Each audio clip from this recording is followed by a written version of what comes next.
Hi, this is Zoe Routh, and welcome to the Zoe Routh Leadership Podcast. I work with CEOs and their teams on the people stuff in leadership. And today we're taking a little bit of a different tack. We're interviewing somebody with expertise in a very different field to mine, and that's in financial technology, otherwise known as FinTech. What we're talking about are industries that are coming through the COVID-19 experience stronger and with more opportunities. What opportunities there are in the marketplace that you may want to look out for if you're in business, and the future of live events. It's a pretty interesting, wide-ranging conversation, different to what we usually do when it comes to the people stuff. So I hope you'll enjoy it. Now, a couple of things around acronyms and jargon.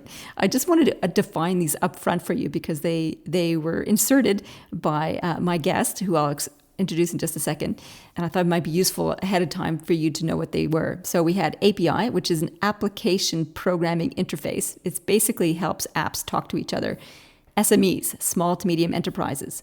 A black swan event, and that is an event that comes as a surprise that no one expected, just like no one expected that there would ever be black swans until they came to Australia and discovered that swans could be black. There is cost of carry, which is cost of doing business. M&As, mergers and acquisitions, APAC, Asia Pacific, and FX, foreign exchange. So there you go. I hope you caught all of the definitions ahead of the interview. Now, about my guest. Ian Parke is his name. He is a young gun entrepreneur in the technology space. And he didn't start there. He started in mining, which is quite interesting. But eventually, he wandered through mining and his different experiences and came to see a gap in the market when it came to making payments overseas. Fast forward, and he is an innovator and a FinTech, financial technology specialist. And in fact, at the FinPay at the Global 2020 Startup Grind in San Francisco, oh my God, so hipster, he attracted interest from a number of venture capital investors. So his philosophy is disrupt the disruptors. So this is a young gun with an eye to the future. Let's do this. Fantastic to have you here, Ian. I'm so grateful that you've decided to come on the podcast and share your very different perspective and wealth of expertise in the FinTech arena. Now, that sounds really savvy. What does FinTech actually mean? Look, thanks, Zoe. I really appreciate the time. So FinTech is abbreviation for financial technology, as you can surely understand now. You sit where we sit, yeah. Financial technology, and looking at your profile, you've been an entrepreneur since you were a toddler. How did you get started in FinTech? Yeah, so look, great question. So I originally started off in mining and resources, and then as you can appreciate, the mining sector in North Queensland took a massive hit, and we decided to close up shop there. I moved to Brisbane shortly after that, and then fast forward, I started a background screening and verification company. So we worked with some of Australia's largest enterprises to effectively hedge and mitigate their risk against new and existing hires. So kind of like an add-on to like a HR kind of componency or vertical. And I landed the mother of all clients. I landed Volkswagen Global as a client. As you can appreciate, they were based in Europe, we were based in Australia, and they wanted to pay me in euros. So, we struggled to comprehend, and obviously with a little bit of insight, we did a lot of our own research around FX, foreign exchange, how are payments made, what are the fees associated with it, what are the times, whatever it may be. We came to one conclusion: that it's clunky, people don't know how to use it effectively, or they're not told how to use it effectively. So that was essentially it. On the back of that, I went and spoke with my various advisors at the time, and I kind of said, look, is this actually a thing, or am I just being a bit crazy? And they said, no, look, it is a thing. Obviously there are companies that shield, this stuff from people because they're not interested in it. I took an interest in it.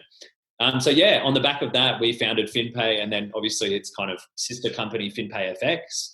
And we built out, a really unique kind of payment journey for both a transactional product as well as an FX product. So that's the long and the short of it. It's a bit of a long-winded answer, but that's it. So just to clarify, because I'm a numpty in this area, so are you kind of like PayPal? Like you're like a payment gateway? Is that one of the services you provide? Yeah, look, certainly. I wouldn't, PayPal is one of our competitors, but, when you come to a comparative analysis about what our business is compared to them, we have three kind of key takeaways. We're a merchant acquirer, we're a payment gateway, and we have subscription-based tools. Before we came around, you'd have to go to maybe two or three different providers to get that kind of multi-layer product journey. But with us, it's all a one-stop shop and a one-stop API. So you would never be able to get a merchant acquiring and a payment gateway together. You'd have to go to separate entities to get it. Yeah, yeah. It gets, and look, some of them might not work together. They might not interact together on a technology level. It might be clunky, or there might be an outdated piece of technology or a legacy piece of technology in there that just doesn't work.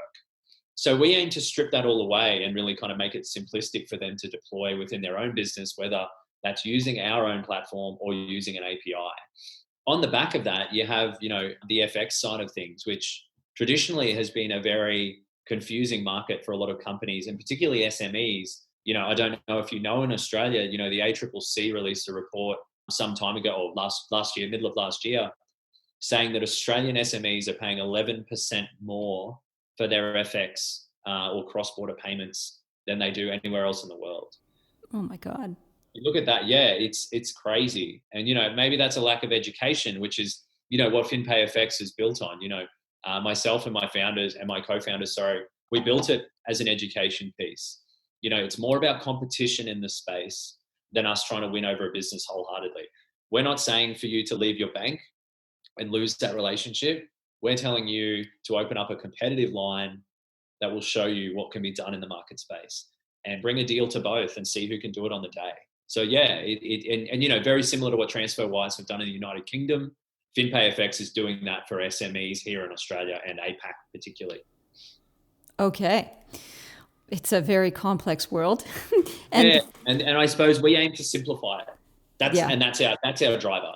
It's modern FX that every business should be able to have access to. So that brings us to today, and it's a pretty interesting financial landscape for many businesses. What's happening in the business sector from your point of view? Yeah, look, I think from COVID-19 side of things, this is a black swan event. We are seeing markets move like we've never seen them move before, and not because of if you were looking at a GFC, I think markets weren't priced correctly then. There was a lot of toxic debt out there, but now you're seeing it is just a pure shutdown of a global economy, and not shut down. Perhaps that's a bit of a harsh word, but you're starting to see drastic moves in verticals that you've never seen move, like logistics and shipping. During the GFC was still operational, not operational now. Aviation and travel domestically, yeah, but even then, you're seeing bailouts for airlines potentially.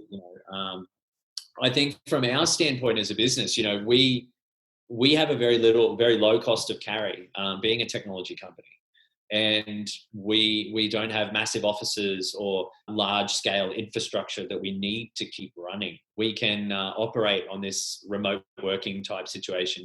Even to the fact that we have teams in Canada and teams in the Philippines and, teams in Sydney, Australia, so we've got teams all over the world, and we're still working remotely. We're still driving the business. We're still trading. We just do it online. From a standpoint of our customers and our clients, look, there is certain fear around what's going to happen in the future. But on the same side, customer acquisition is steady and growing, if anything. You're starting to see a lot more businesses take interest in how their business is structured to protect that cash cushion that they're sitting on now. How do they protect that? And it's not so often sourcing a cheaper product, but it may be how do we pay? What financial instrument do we use to pay for those products? So is there a cheaper alternative out there? Yes, there is. And businesses should be, in my opinion, actively reviewing their corporate structure around what they're doing for certain things to move forward and protect that cash flow for the future. So that's my kind of stand on it. And look, some people will disagree with me, but I think that's where it stands. Many businesses are still trying to open, or they're trying to streamline their inefficiencies. So I would actively advise, or I would encourage businesses to take a look internally around not only staff. That's obviously something that is sad that people lose their jobs. But, there are other things within corporate structures and businesses that they can do to save themselves money or to streamline that inefficiency, I think. I think that's a really useful practical advice, and I know that's something certainly we're doing in our business. Is that we're doing a bit of next week. Our theme is simplifying, cleaning out, and so it's going through all of our files, for anything from like e-dust through to systems and processes, and how can we streamline and simplify is going to be critical. Yeah, and I think you're going to see, we actively encourage businesses to talk to us, whether they become a client or not. That's irrelevant. We're there to offer value in regards to advice around, are they getting the best deal in the space? What are they doing for, whether they're a financial planner who wants to keep their businesses still want to work with them, or they're an advisor. They still want to work with them, but they can't do face-to-face meetings. Okay, great. Zoom works. So let's use that. But then they need to set them up on a recurring payment. So then our recurring payment gateway walks in and says, look, we can set you up. And we're willing to do deals on our fees to keep people's doors open. It's not saying we're going to give you everything for free, because that's not commercially viable for us either. But what we can do is we can work with you during this difficult time to better understand your business, to offer you a product that would be assisting you through this difficult time. So let's zoom out and take a leadership perspective now. And cool. The first question I have around that is, how do you define leadership, and when did you know you could do it? Look, definition of leadership is, for me, I think it's innovation. I think leaders have to be innovative. I certainly think that you're starting to see companies, and look, I follow some of them actively on various social channels. While some of them are getting a grilling, I think some of them are really forward thinking with this COVID-19 thing. I think a CEO or a director or a leader's role is to not think in the here and now. It's to think in 4 quarters, in a year's time. Where will the business be? What are its goals? What are its targets? What are its KPIs? And they need to meet those. So I think long term, that's where you need to be. Yes, this is a black swan event, but will you see the market correct itself pretty quickly? Yeah, you will. Once everyone kind of knocks the restrictions off. So that's that kind of journey for me. Like, I'm thinking in a year's time, how will COVID-19 shape our KPIs in a year's time? That's where I'm looking. That's what I'm doing. From how did I know that I could do it? Great question. Yeah, look, I guess from my family, they're all people that have inspired and encouraged me throughout my journey, and they still inspire and encourage me to this day. My family and my immediate family have been a very great support and sounding board for a lot of things that I do, and a lot of experience. They've gone through various events, like recessions or downturns in their lives. And, they look back and go, God, if you guys had the technology that you've got now when we went through this, it'd be a very different space now. But again, that's the whole idea of it. So yeah, I guess hopefully that answered your question. It did. So I like that. So that, positive reinforcement and the example from the people around you is always really useful. What opportunities are you seeing in this? Because just before we hit recording, we were talking about that. There's a lot of people facing cataclysmic decisions in their business because they didn't have a cash cushion, or even if they did, circumstances are meaning that it doesn't look good for the long term. There's also plenty of opportunities. So you, as what sounds like an optimist and a determined entrepreneur, where are you seeing opportunities for businesses more broadly? Yeah, look, certainly, great question. So I would certainly look at, and I'll speak about, our experience directly. Australia as a continent, it is difficult for us as a payment gateway solution provider to be interacting with certain companies that we want to. So we looked abroad. We looked to other economies like, say Japan or South Korea or, the Philippines to explore opportunity there with them around what's happening. In a payment space, cash is becoming increasingly archaic, as you can appreciate with COVID-19 and the transfer. I suppose physical transfer is where people are going, oh, that's no longer acceptable. Okay, let's look at a contactless payment opportunity. We've been working and we've been sitting on and negotiating a deal for the last 12 months around a QR code payment terminal that would be able to be launched into a merchant business. So, while traditional coffee shops are still open, cards touching terminals or pay pass, or that type of thing is still, people still kind of go, oh, I'd rather not interact on that level. So we're currently, force feeding and putting the pedal down on a QR code where you simply take a photo of a QR code displayed on a terminal and it pushes the payment through to that merchant. So we're actively pursuing kind of pivots like that in the payment space. I think there's opportunity out there for businesses to partner with businesses that maybe in a similar vertical, but they may be lacking a certain piece of or product or anything like that. But what you will see, certainly, I think, is with any potential market downturn, you're going to see acquiring M&A really grow or distressed assets become available. From businesses that do have a healthy cash cushion or they're willing to absorb the debt of another company to grow. So you'll end up with these kind of not super companies, but you'll end up with these companies that have such a toe in every pond because they're acquiring other businesses out there that may be in a different vertical but on the same product line or whatever it may be. So yeah, I think opportunity is out there. You just have to look. Whether that's you look at a lot of the alcohol companies that have pivoted, and to their credit, they're making hand sanitizer. Brilliant. Fantastic pivot. That's a very quick turnaround. Isn't it what? Like, they produce ethanol. Ethanol is, the core product of the 70% hand sanitizer that healthcare and, all these, like I was down at my local coffee shop and they run a brewery on the side, like a beer and bang. Really? Yeah, they've got hand Coffee, sanitizer. beer, or hand sanitizer?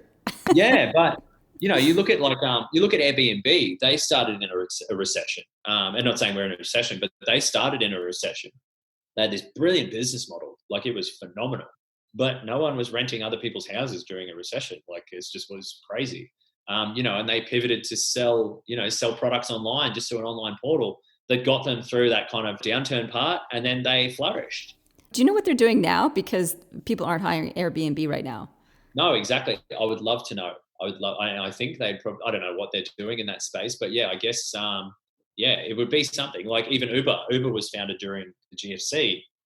Same thing. Their businesses pivot. It's smart for them to look for opportunity. I think it is out there. You just need to look for it. And I guess, a lot of businesses are struggling. So I kind of certainly appreciate that they're trying to look inward to keep themselves alive. But, certainly I think a little bit of outside perspective, certainly brings a fresh face to something. And what businesses do you see are thriving through this situation? Look, great question.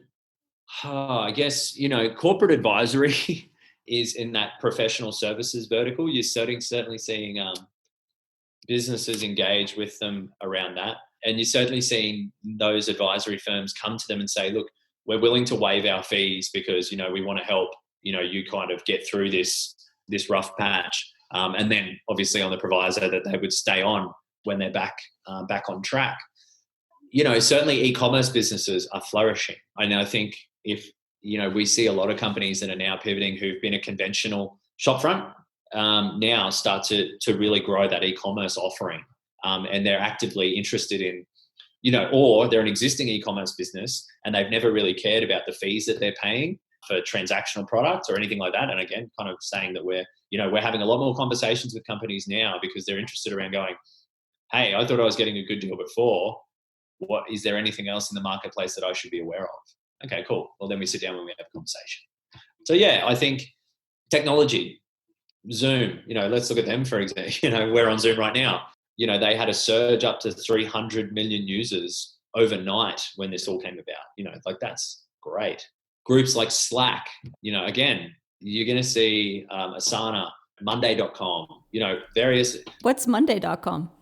Monday.com is a project management tool. We use it in our business, and it's phenomenal because it brings groups together across the globe to kind of set tasks, set meetings, calendars, everything all looped into one. And it's integrated across Gmail, Outlook, everything. It all feeds into it, which is great. Look, I think that would probably be what I would say. I think I read something very interesting the other day, and from someone I follow actively on LinkedIn, who was saying that technology companies have got those massive valuations, and how are they going to become ever profitable? I think, unfortunately, this is how they're going to do it, because they're going to see a mass market drive to them around remote working. And that's how you see that value really create and stay with them as businesses learn to do this remotely for the foreseeable future, I think. Mm. And I was speaking to many of my clients who are discovering the benefits of doing remote working. And it may not, when we get eventually released from our home environment, I don't think necessarily that businesses will go back to working all together in an office. I think there'll be some sort of hybrid blend, and the advantages of working from home for decreased time in traffic and distraction for more productivity will be critical. Yeah. So I think there's going to be some sort of hybrid moving forward. Yeah, 100%. And I think with the technology that's out there, there's nothing to stop people working in remote teams. Like, yeah, maybe a meeting once or twice a week in the boardroom, or you need to go into the office for a particular something, is fine. But with this, with the technological age that we're in now, remote working is, look, me personally, my productivity goes up when I work from home. I don't have people, not saying that I don't enjoy interacting with people, but if I'm in the office or in an office, people have a tendency to stop by and chat, or so that doesn't really happen. All I have now is my French bulldog looking at me, which is wanting to go for a walk, which is fun. I think so. Thinking about that, like we were talking before about before we hit record again, we had quite a robust conversation before we hit record. Yeah, exactly. And how the travel sector and the hotel sector and tourism industries will all be affected. And I'm thinking about office space. And if, as I foresee, that there's going to be a greater mix of work from home and work in the office, I think office spaces are going to have to change, because the idea of going into work at a cubicle is way less attractive when you could be in the comfort of your own home. And the idea of going into the office, as you said, for a specific purpose, maybe it's for creative planning, or maybe it's for team bonding or celebration or whatever, it means the actual office space is going to have to be transformed to facilitate that kind of celebration group orientation. And a lot of offices have been doing that in terms of their activity-based planning sections, where they have quiet spaces and collaborative spaces. I think more collaborative spaces are going to be on the rise. What's your expectation? Yeah, 100%. I agree with you wholeheartedly. I think WeWork, as much as they were dragged through the mud at the end of last year around that IPO, but I think they're really going to flourish in 2020 with businesses looking at actively co-working spaces. That's going to be the way, I think, for us, and certainly for us. I like that idea of the co-working space, not only from a cost perspective, but also a business interactions perspective. I think the network that you create, not only for your own business, but in speaking with others in those co-working spaces, is phenomenal. Like, you want to talk about a place about doing deals with people or having interest from other businesses in your own, particularly in the technology sector, that is where it's done. Because, you walk into the communal space, you get a cup of coffee, and you see someone that you've never seen before, you speak to them and say hello. Just through a few short questions, you might figure out that they're looking for something that you might be able to offer them. That's a new client, right then and there, and it would show value, and it would potentially pay for the co-working space for the month. So yeah, I think you're going to start to see that rise again, and that's what is actively touted. I think. I think co-working space will be the next mover in the market. I think not only from a business's saving money perspective, but from a networking perspective. I think you'll see a lot of businesses create a lot of deal flow out of just their co-working space, which is great. It's going to be the way of the future. And a lot of big companies have actually before WeWork went a little bit pear-shaped, and before this whole COVID-19 thing happened, a lot of big companies were leasing office space in WeWork facilities for that reason, because it was less overhead for them and less management and less problems like that. So I think that's going to be an interesting thing. So what will big companies continue to invest in? Buying buildings, owning buildings, and owning a whole floor, or will they disperse and put people into WeWork co-working facilities, or maybe a blend of it? I think that's going to be an interesting thing. And I think you're right. Also, like the whole trend of independent professionals and freelancers this gig economy will continue. I think as people are pushed out of regular jobs, some of them will turn entrepreneurial and set up shop and do their own nimble thing, and some of them will hang out to get a job again. So I think that whole trend of the gig economy will continue. Yeah, you're right. I agree with you. Like, I think there's some very skilled people that, have, are in a corporate role because, that's what they need to be in. But, in the potential of them taking those amazing skills they've got and turning them into an entrepreneurial business is brilliant.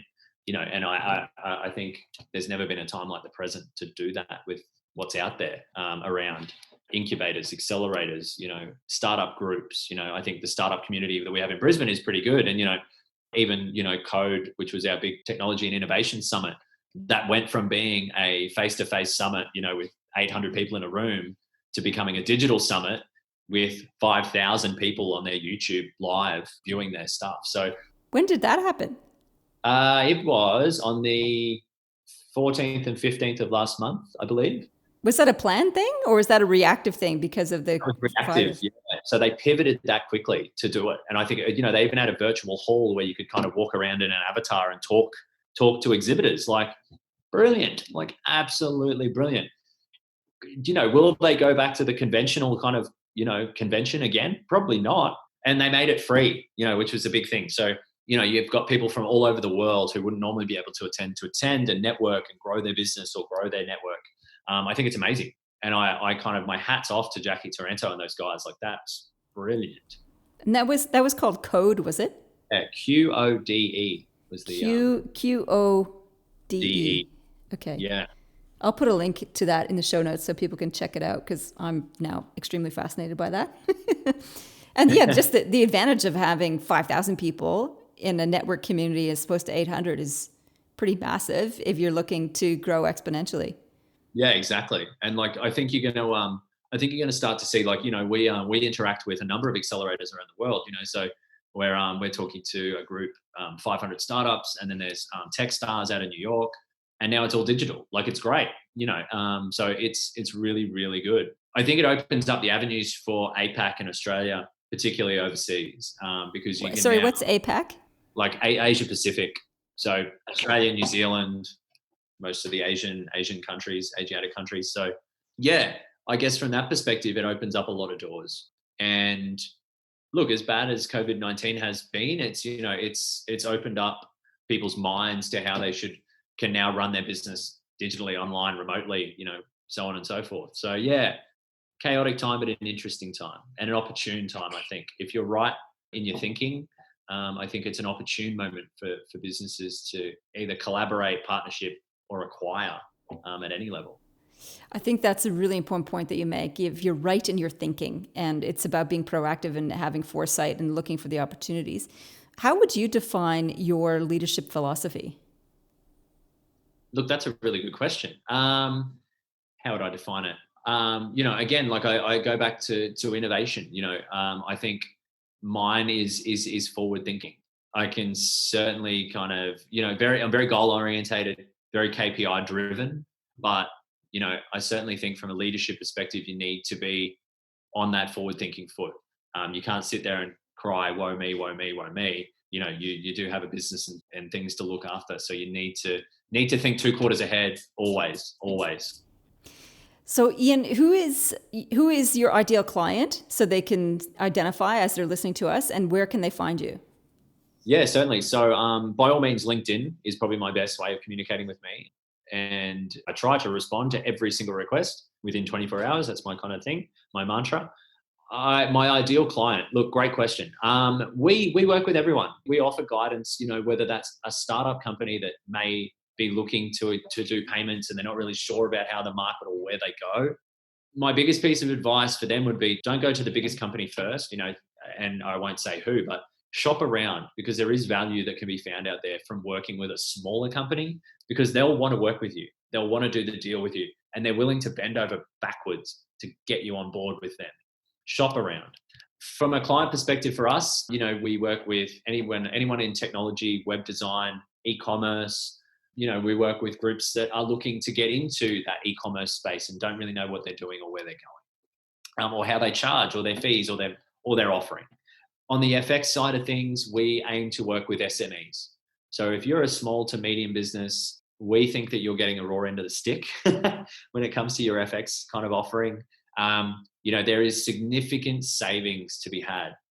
And I think if you're not taking advantage of it, I think you're really missing out, and you're not effective in what you're doing offshore or cross border. Just clarifying, FX is financial transactions? Foreign exchange. Foreign exchange. So, thank you. Yeah, foreign exchange. Yeah, no, that's fine. Sorry, I use a lot of jargon. It's comes with the territory, Zoe, unfortunately.